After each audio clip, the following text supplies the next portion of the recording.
जर तुम्ही या प्लास्टिकच्या क्रेट्सना हलक्यात घेत असाल ना, तर हा व्हिडिओ तुम्ही शेवटपर्यंत नक्कीच बघा. कारण शेवटी तुम्ही नक्कीच म्हणाल, अरे असं असतं का? आपल्याला वाटतं क्रेट्स म्हणजे क्रेट्स बस. पण खरं काय माहिती आहे का? भारतामध्ये दिसणारे बहुतेक क्रेट्स एकाच कंपनीचे आहेत. ट्रान्सपोर्ट कधीच थांबत नाही. आपण झोपलेला असो तरी सामान एका शहरातून दुसऱ्या शहरात जात असतो. दुकानात तुम्ही पाहिलंच असेल, अमूलचं दूध याच क्रेट्समध्ये येतो.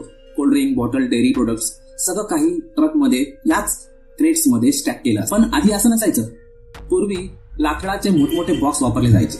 ते ओव्हरलोड झाले काही तुटायचे, खराब. त्यावेळी इंडियामध्ये प्लास्टिकचे चेअर्स, टेबल्स नव्हते. तेव्हा दोन भाऊ पारिक ब्रदर्स जर्मनीला गेले. प्लास्टिकचे चेअर्स कसे बनवायचे ते शिकून आले. त्यांच्या डोक्यात एक भन्नाट आयडिया आली.